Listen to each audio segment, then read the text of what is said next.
Hello, everyone. Welcome back to another episode of the 401 Access Denied podcast. I'm the host of the show, Joe Carson, Chief Security Scientist and Advisory CISO at Delinea. And it's a pleasure to be here with you to bring another exciting, another thought leadership and fun topic. I'm joined by another amazing guest in the industry, someone who has years of experience. So, Nabeel, welcome to the episode and the podcast. Do you want to give the audience a little bit of an introduction about you, who you are, what you do, and some interesting things? Thanks, Joe. Happy to be here. Hello, everyone. My name is Nabeel Nizar. I'm currently serving as the EVP of Advisory at MajorKey Technologies. MajorKey's been in the industry for 25 years, focused on identity security. I've been in the industry far too long, as has similar to Joe. Started out doing identity and access management with Novell. Spent about 6 years running products and solutions for Savient before exiting out of the software ISV world and joining forces with the services industry. Nice to be here. And Fantastic. Yeah. It's a pleasure. You know, the theme of today's episode is all about the history and evolution of access control, something everyone has to deal with on a daily basis. Let's go back into, since we've been in the industry for quite a long time, let's go back into the early years of, your introduction even into computers and technology and, workplace, even personal life.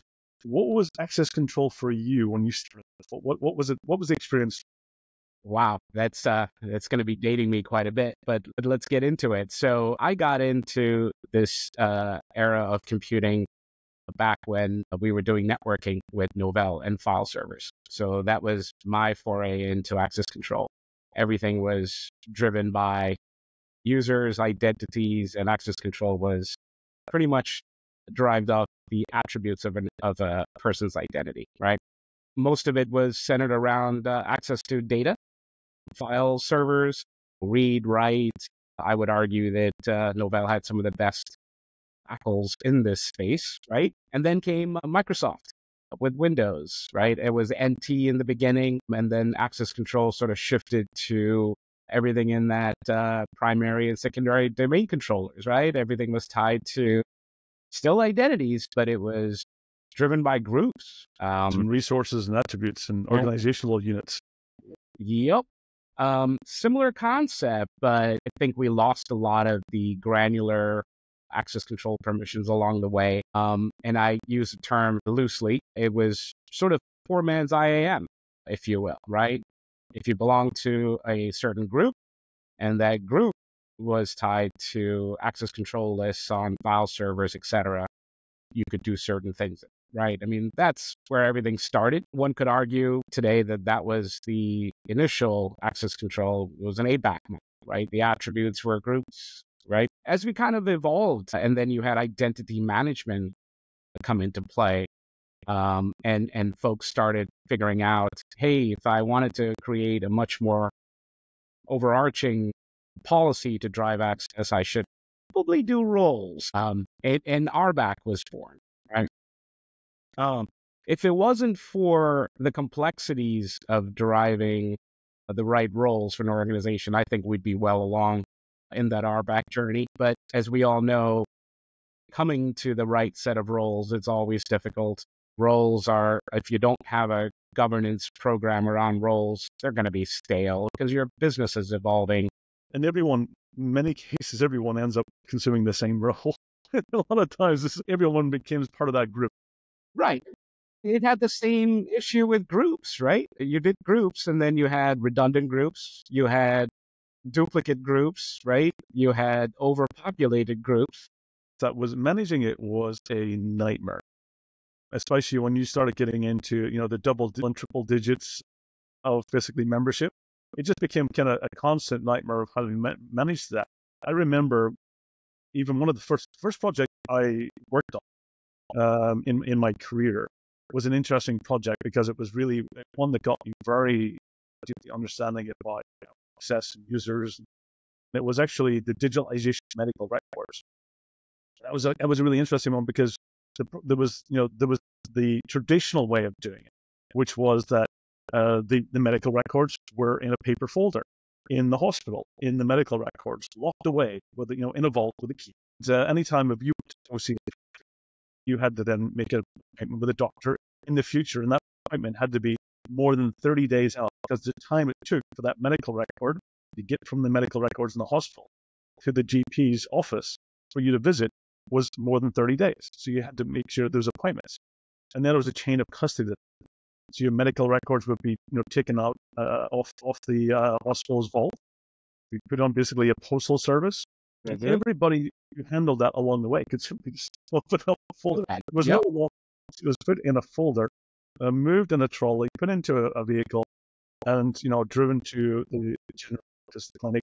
The doctor would get it, and then you would have your appointment. And it was kind of all of that concern about who has access. How do you determine who can read your medical records that way? The person who's carrying it from the archive into the logistics, the person who's driving it to the GP, the person who's basically the administration who's making sure it gets to the right. All of those kind of left this void of who has visibility, who access, who can change things. And my role at that time was to digitalize, was to take those medical records and put them into a file server database form that doctors could then access it on demand. And that was kind of really kind of where you started thinking about really early. Sometimes doctors would then have a shared account. One account that they all use to access all medical records. And then you couldn't really determine which was accessing and editing and changing and updating. And then you get into the computer that they had was old McDonald's was dumb terminal. Connected back into the IBM mainframe, which was literally the size of a friggin' huge room that you would be in. Ultimately, then security and access was who had the key to the room. It really gets to your point, when we digitalize things, and those early kind of access controls that we started getting were, let's have defined usernames and passwords, credentials. Let's getting into roles, groups, that moving from that very general view of a physical kind of capability to getting into, you can actually start seeing who's looking at what to do, who made that, the auditability and the fine-grained control, to the point where, that was so great because you had very, very specific details into who was doing what. But the more people we added to that system, when you had very few people, it was so easy to audit and manage.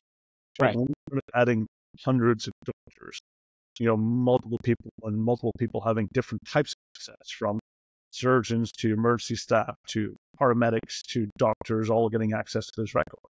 It became a huge nightmare. And I think that's really where we started seeing, that the way that we were doing it then, and role-based access, had limitations. It's interesting, right? I always go back to, if your implementation of the security controls slows business, who's going to win that battle, right? And it's interesting that you picked the one domain where it's very hard to enforce these access controls, and that's healthcare, right? Patient care trumps anything that you're going to do. So I always looked at it as, if you're going to implement best practices, you got to make sure that it doesn't impact the business. You've got to be able to, move at that speed of business. You got to increase productivity. I mean, if you look at customer IAM, everything around access in customer IAM, if it doesn't help generate revenue, it's a showstopper. And similarly in healthcare, if you put too many controls in place and a nurse or a doctor can't attend to a patient's medical condition, that's a problem. So I think a crawl, walk, run approach should be taken. And I think your example you talked about, what folks are dealing with today isn't necessarily who has access, what do they have access to, and why they need it anymore. I mean, I think we've come a long way. That, technology, identity governance era has sort of solved some of that, right?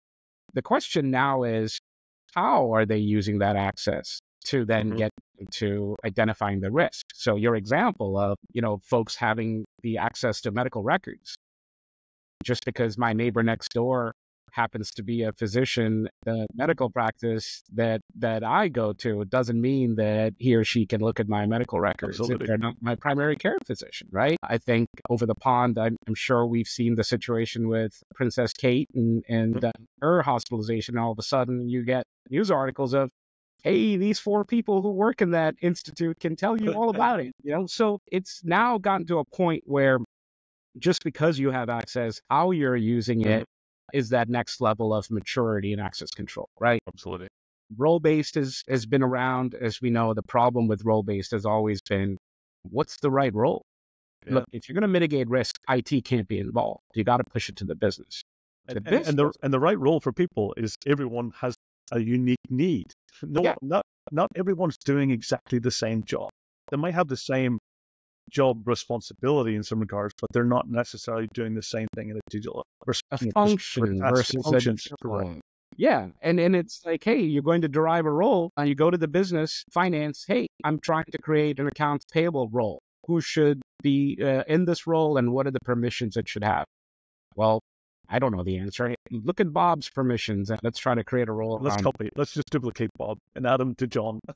Bob's been very successful. He's climbed the ladder. He started out in warehouse logistics and made it all the way to finance, and probably still has all of those roles. And none of that access has been removed. So, the building of roles isn't an easy task. Again, I think with a lot of machine learning and AI and a lot of data analytics, it's become easier than hiring one of the big fours and having them sit down and spend a lot of money in developing a role that's stale the minute you publish it. So technology has helped. But continuing down this path of what's next, I think, there was an introduction of policy-based access controls, and I would even argue there are some very, very smart people even trying to get to knowledge-based access controls. It's actually, it's an interesting perspective, because it's really combining, the need, and maybe what you've already satisfied before, and time also. So it's a very interesting concept. It's looking at how you're using it. It's looking at how the business is involved, right? You're trying to get to a point where you have just enough to create this birthright where people get exactly what they want. Right? The alternative is you build this elaborate access request system where it's like my kids and me going to the grocery store and going down the cereal aisle. Yep. Can I have that? Absolutely. Throw it into the cart, right? And so you deal with a lot of access requests, complex workflows, approvals. Why? Right? If you can get a set of just enough birthright roles for the person to do their job, you give it to them, right? And then every access request becomes exception-based. Yes. Now you can start building a platform to externalize this access. Hey, Nabeel's requesting something that nobody else has. This isn't appropriate for his job or function. And then you send that to the Apple. And it's never happened before. And it's kind of first time. And it's right. Not, there's no other context that, determines that there's a need for that. It's like, going back to the example that I had with the medical records, is that, doctor or nurse is now going to request access to view, let's say, even a specific record. It could be your blood work, or it could be your blood pressure, it could be bone fractures, whatever it might be. Not looking at everything, but looking at specific records. And it might come up as, do you have an appointment? Have you went to see them in the past? Do you have a planned surgery or like a problem, in that specific area? So getting into looking at different data sources and attributes, really, to your point, is, getting to that. Is there enough knowledge to determine whether this is actually something that's authentic and should 100%. Yep. And then it becomes dynamic, right? And then it truly becomes business driven. But to get to that dynamic, look, that cliche term, identities as security perimeter, yes, overused, overplayed. I personally think we're in a maturity stage where your context is king. So to your point, it's, and I go back to healthcare. I can't slap a role onto a person and say, this is your static access, because the way the healthcare business is evolving, you've got regional hospitals, umbrella hospitals, where you could be an LPN in hospital A, and tomorrow you're traveling to another site under the umbrella hospital where you're an RN. On the third day, you're an RN manager. You can't expect these people to show up and request access. It has to be much more dynamic.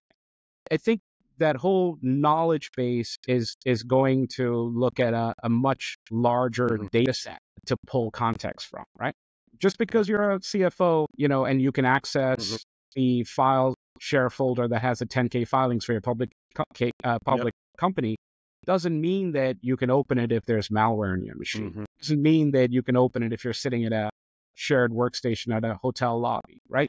So additional context needs to come into play so you can ensure that not only do the right people have access to the right resources, but at the right time and at the right place, right?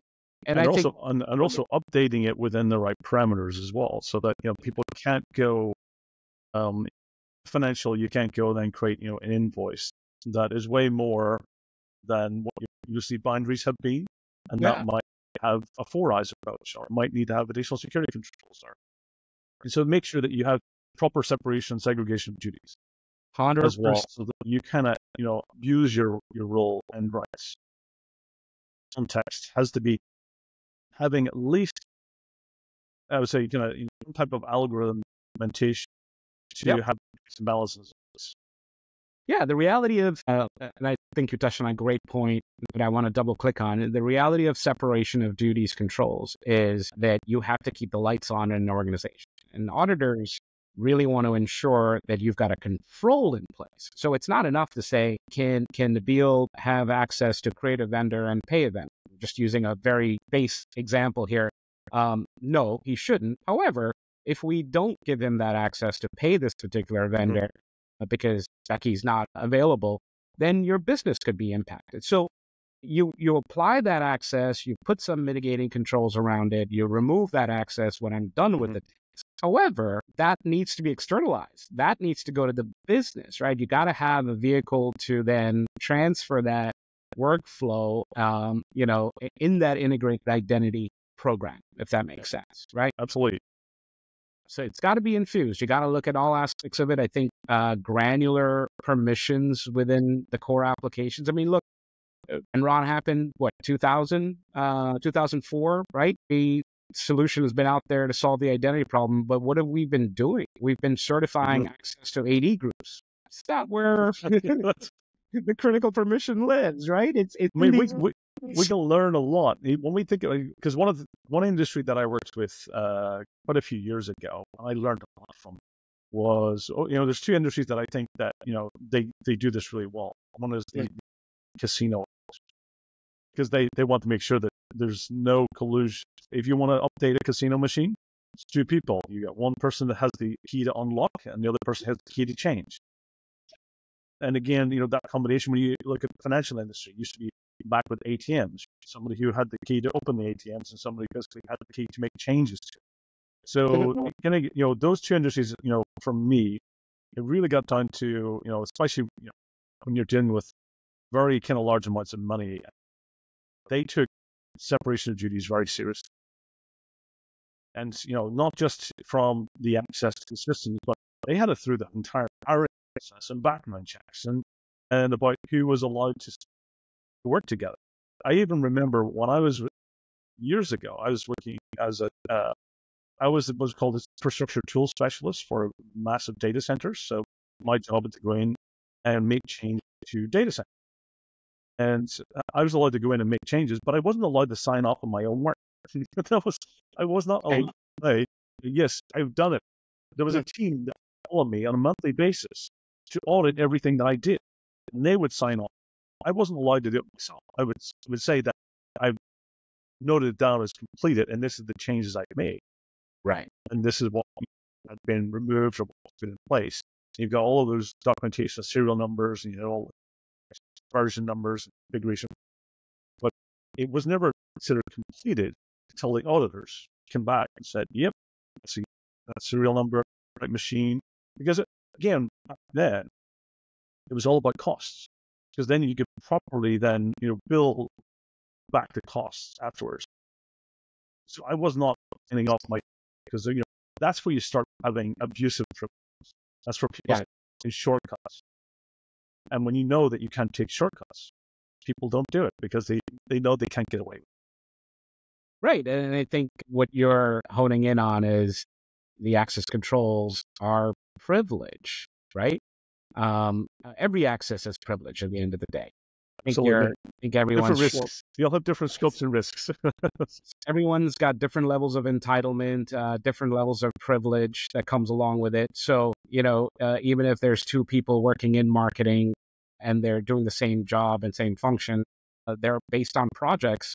One person might have additional entitlements, and that's a privilege at the end of the day. I think we're short-sighted if we keep looking at just domain admins and who's got Linux root access. I mean, privilege extends across the enterprise. Even data, as I have, I might not have the ability to create users or modify users, but I have the ability to look at lots of data. That's privilege. And, I always go back to the healthcare pieces. I'm a doctor or nurse and I have access to one person's medical details. That's privilege. Yeah. If I might have access to everyone's medical records. That's a very highly privileged, high risk. So yes, they're all privileged. They all have entitlements, but they all come with different risks and different, if those risks are abused, it's having the impact of one person versus many. So you're absolutely right. I'll go back to the start of this conversation, right? I mean, the problem with access control has always been you can't have it impede productivity in your business. You got to help the business move along with these controls. So in my years of doing this, the advice I give is don't try to boil the ocean. Take baby steps. Now, everyone's out there thinking roles are going to solve the problems of the world. No, it's going to be a combination, but it shouldn't be all about technology. It should be about, how it's going to be leveraged by the business to improve the business. And then you take those baby steps and employ them. I think you're absolutely right. One of the mistakes I think many organizations have made over the years is that they've taken the out of the box roles that many solutions provide, and they take those as these are the ones that we should be using, rather than thinking about these are the guidelines. These are the ones that we should be thinking about as using as a guide, not as using as the role. Because if you think about domain administrator and Active Directory Enter ID, does anyone need to have that amount of power? Probably not. Those are, for me, emergency types of accounts that, that's the last resort when things go wrong.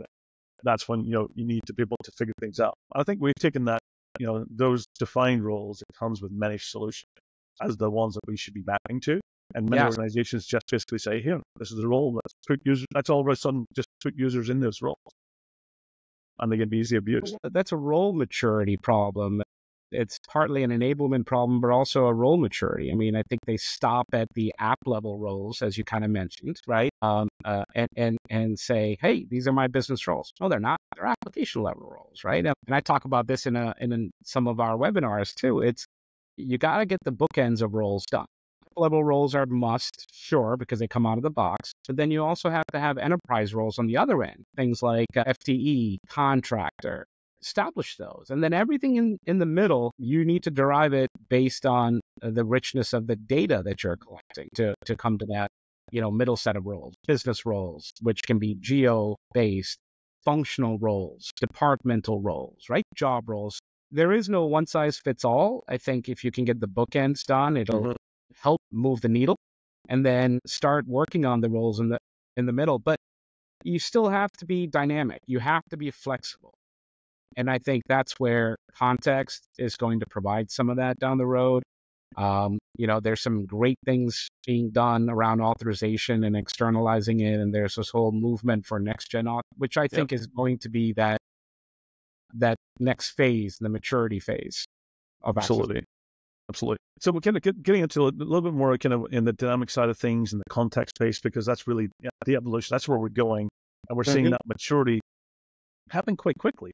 What's your view? How does AI pull into all of this and machine learning and algorithms? What's your view when we start really getting right now we're building those pieces of dynamic access based on different types of data points and context? How do you see this evolving near term future wise? Yeah, that's a great topic that I think is going to take a longer time to discuss. But a couple of key points, right? Applications are evolving, which is helping quite a bit. I think there were times when an app would just tie to an LDAP group or an attribute. I mean, those days are gone. Everyone's exposing APIs. So things like OAuth is really driving a lot of this. In the Microsoft world, service principals You got OPA out there as well. So I think from the app level or the application side of the house, there's much more interoperability coming to be able to drive these. That's a key word, interoperability. Yes. That's, My gosh, yes. I think adoption of standards has really helped yes. that quite a bit, and I think there's some really smart people in the industry driving those standards as well. Look, we used to have, in the early days with Kintara and the Liberty Alliance, you had a lot of this sharing of metadata to help businesses move along. Star Alliance, things of that nature. But I think we're going to see it at a faster pace because you've got machine learning now combing through all this data, right?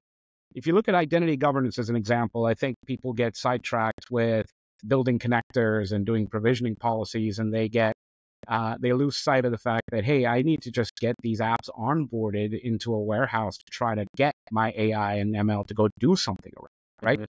Organizations, if they've got 100 critical applications, it'll take 5-6 years and only get 10 done. Why? Because they're not mining data to build this utopia. They're integrating to just get provisioning done.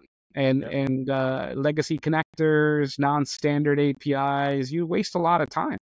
I'd say in today's world with a lot of advancements, with a lot of different technologies, onboard all the applications, start curating the data.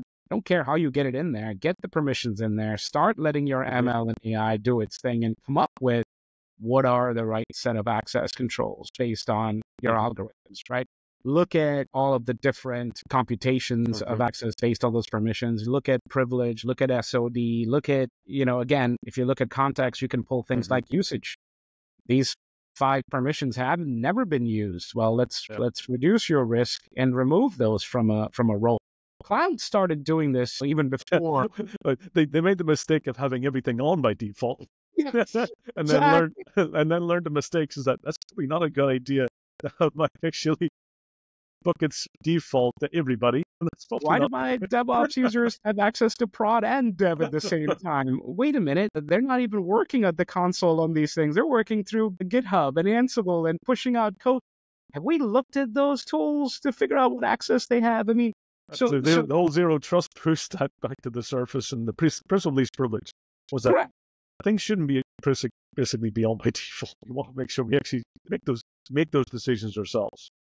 Correct. And that's where we're at now. And I think cloud is changing a lot of that. And I think people are waking up to the fact that they have to do their part of the responsibility. It's not just I've signed an SLA and I'm all good. No, you've got to figure out access control to the cloud. Otherwise, I mean, we're seeing this left and right? If someone decides to use an S3 bucket for data storage and extractions and sharing and collaborating, and no one knows who's got access to it because they went with the default out of the box.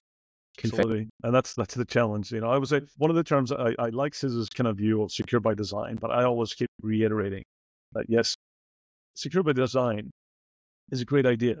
And it does include in the life cycle of that is secure. It is by default, but I still think you need to reiterate. It needs to be not just by design, but it also needs to be by default. If you need to change the security, it needs to be the exception. Because by default, it should be actually something that's enforced. So, Nabeel, it's been awesome having you on. What types of resources do you use to stay up to date? How do you stay in the industry? What some of the things is there any conferences you go to? Any resources there's a lot of smart people out there, when it comes to, so I joined quite a number of LinkedIn communities, follow a lot of folks in that community. I think I also follow a number of vendors that are, bringing new emerging technologies out to I don't want to name names here because I think I'll leave quite a few people out. But I think, you and I are very much in touch with a lot of these leaders and innovators and thinkers in this space. Some of the things that I've been reading more recently have more to do with Web3, how a decentralized identity, autonomous identity is, I think, going to become more mainstream. And I think the reason that folks have been really adverse to jumping on board with a central government identity, they just don't want their identity to be infringed on, right? So bring your own identity approach type of, where the trust anchor of those identities becomes critical into who verified them. Yes. Right. But you won't, right? Right. It's kind of like where the movement today is going along the lines of be your own bank, right? Yep. It's Yeah. your It's wallet becomes yep. your identity. No one Absolutely. needs to know your private It's the key. transactions. It's the transactions that become, the deciding critical factor here is how do you transact? How do you exchange it in a secure, safe way? And what needs to go? It's one of the, I've had many discussions with quite a few of the, from the Jericho Forum days and stuff. And one of the discussions we had on a way previous episode was that it all comes down to, do you even need my? You need to ask me the questions. Right. And it's like, are you old enough? You don't need to know my date of birth. You just need to know, yes, I'm old enough to drive. So Yeah. that gets And into the vital parts. And I think that's where you're starting to see the Web3 integration with blockchain and the whole know your customer at the end of the day, right? Yeah. If you know your customer, you don't need to ask them for their birthday. You'll know that they're old enough to drive, right? And the entitlements are stored in the custody chain there. So I see that coming, and I see that coming really fast. And there's persistent data as well. There's data that doesn't change and data that does change. And that's where you also get into is that if I have asked that question over a piece of data that is persistent, I don't need to ask it again. But later I might need to ask, do you have valid insurance? And there are things that might change or might have expirations. Those are where you might have the valid data continuous verification. Yeah, as long as those ledgers can be, affected by the business externally, I think you'll get a much better use of access controls in the future, right? Or employment of access controls in the future. Absolutely. Nabeel, this has been fantastic having you on. I've had a really fun, interesting discussion. It's always great I always enjoy going down memory lane. It shows us both how long we've been in the industry, but it also shows that, over this maturity and evolution that exciting things are happening. It's really, there's lots of great innovations. There's lots of amazing people out there doing great things. At the end of the day, it all makes our lives easier, digital lives easier online, makes our society much better, and it makes it a much more safer world. So, thank you for everything that you do in the world and in the industry, and it's been a pleasure talking with you. So, any final words of wisdom with the audience? Don't be an agent of change, right? Don't try to, impact security by affecting your business productivity, right? And I think that's key. And as long as you can help the business move forward in a secure and a safe way, I think, that's going to become the success for your identity program as well. But awesome. Thank you, Joe. It was my pleasure joining. Thank you. So for everyone out there, this is another episode of the 401 Access Tonight podcast brought to you by Dylan and the host, Joe Carson. It's been a pleasure. Tune in every 2 weeks for new episodes, new thought leaderships, exciting guests. Stay safe, take care, and until next time, thank you.